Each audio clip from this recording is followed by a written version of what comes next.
ഇൻഫോസ്പെയറിൻ്റെ പുതിയൊരു വീഡിയോയിലേക്ക് ഏവർക്കും സ്വാഗതം. സംസ്ഥാനത്ത് ഇരുചക്ര വാഹനങ്ങളിൽ ഹെൽമറ്റ് ധരിക്കാതെ യാത്ര ചെയ്താൽ പിഴ ഈടാക്കുന്നതിന് പുറമെ ലൈസൻസ് സസ്പെൻഡ് ചെയ്യാനുള്ള നിയമവും നടപ്പാക്കി. കേന്ദ്ര മോട്ടോർ വാഹന നിയമപ്രകാരം ഹെൽമറ്റ് ഇല്ലാതെ വാഹനം ഓടിച്ചയാളുടെ ലൈസൻസിന് 3 മാസത്തേക്ക് അയോഗ്യത കൽപ്പിക്കാനാകും.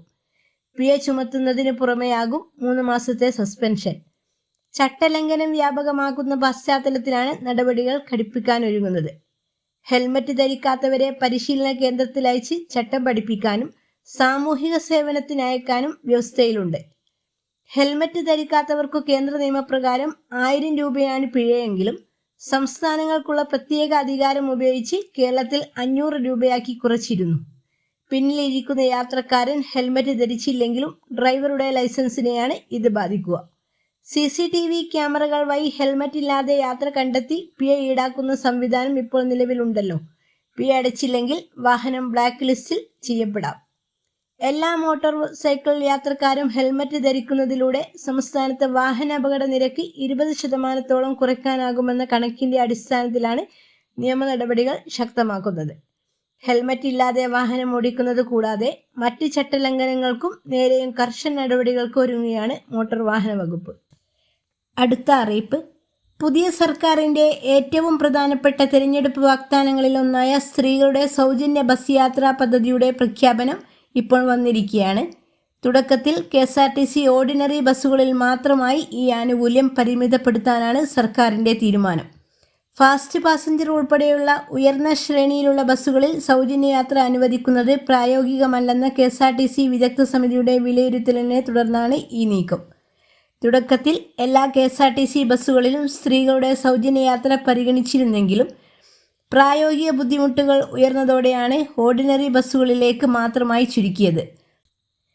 Fast passenger, super fast, express തുടങ്ങിയ റിസർവേഷൻ സൗകര്യമുള്ള ഉയർന്ന ശ്രേണിയിലെ ബസ്സുകളിൽ കൂടി സൗജന്യ യാത്ര അനുവദിച്ചാൽ അത് സർവീസ് രംഗത്ത് വലിയ കടബാധ്യതയും പ്രതിസന്ധിക്കും കാരണമാകുമെന്ന് വിദഗ്ധ സമിതി ചൂണ്ടിക്കാട്ടിയിരിക്കുകയാണ്. ദീർഘദൂര സർവീസുകളിൽ ഉൾപ്പെടെ വലിയ തോതിൽ നിരക്ക് വർദ്ധിപ്പിക്കുന്നത് കൊമേഴ്സ്യൽ സർവീസുകളെ ബാധിക്കുമെന്ന ആശങ്കയും ഉയരുന്നു. ഭാവിയിൽ ഓർഡിനറി ബസ്സുകളിലെ ഈ പരീക്ഷണം വിജയകരമാണെന്ന് കണ്ടാൽ മാത്രമേ മറ്റു സർവീസുകളിലേക്ക് പദ്ധതി വ്യാപിക്കുന്ന കാര്യം സർക്കാർ ആലോചിക്കുകയുള്ളൂ. അതിരൂക്ഷമായ സാമ്പത്തിക പ്രതിസന്ധിയിലൂടെ സംസ്ഥാനം കടന്നു പോകുമ്പോഴും ഈ തിരഞ്ഞെടുപ്പ് വാഗ്ദാനം നടപ്പിലാകുമ്പോൾ സർക്കാരിന് മുന്നിലുള്ളത് വലിയ വെല്ലുവിളി തന്നെയാണ്. പദ്ധതി യാഥാർത്ഥ്യമാക്കുന്നതോടെ KSRTCയുടെ ടിക്കറ്റ് വരുമാനത്തിലുണ്ടാകുന്ന ഭീമമായ നഷ്ടം പൂർണ്ണമായും സർക്കാർ നികത്തുമെന്നാണ് വ്യവസ്ഥ. അതുപോലെ പ്രതിമാസ ബാധ്യത 90 മുതൽ 100 കോടി രൂപ വരെ ഈ പദ്ധതിക്കായി മാത്രം പ്രതിമാസം സർക്കാരിന് അധികമായി കണ്ടെത്തേണ്ടി വരും. നിലവിലെ സഹായം KSRTCയിലെ ജീവനക്കാരുടെ ശമ്പളത്തിനും പെൻഷനുമായി തന്നെ നിലവിൽ പ്രതിമാസം 80 കോടി രൂപ സർക്കാർ നൽകുന്നുണ്ട്. ഇതിന് പുറമെയാണ് പുതിയ 100 കോടിയുടെ ബാധ്യത കൂടി വരുന്നത്. കോവിഡ് പ്രതിസന്ധിക്ക് മുൻപ് പ്രതിദിനം 35 ലക്ഷത്തോളം യാത്രക്കാരുണ്ടായിരുന്ന KSRTCയിൽ നിലവിൽ അത് 20 മുതൽ 25 ലക്ഷം വരെയായി ചുരുങ്ങിയിട്ടുണ്ട്. പല റൂട്ടുകളിലും സ്വകാര്യ ബസ്സുകളുടെ കടന്നുകയറ്റവും സർവീസുകളുടെ കുറവും കാരണം യാത്രക്കാർ KSRTCയെ കൈവിടുന്ന അവസ്ഥയിലാണിപ്പോൾ ഉള്ളത്. എന്നാൽ ജൂൺ 15 സ്ത്രീകളുടെ സൗജന്യ യാത്ര ഓർഡിനറി ബസ്സുകളിൽ യാഥാർത്ഥ്യമാകുന്നതോടെ യാത്രക്കാരുടെ എണ്ണത്തിൽ വലിയ വർധന ഉണ്ടാകുമെന്നാണ് കോർപ്പറേഷൻ പ്രതീക്ഷിക്കുന്നത്.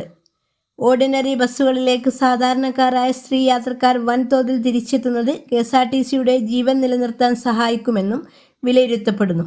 അടുത്ത മന്ത്രിസഭാ യോഗത്തിൽ അന്തിമ അനുമതിക്കായി കാത്തിരിക്കുകയാണിപ്പോൾ ഗതാഗത വകുപ്പ്.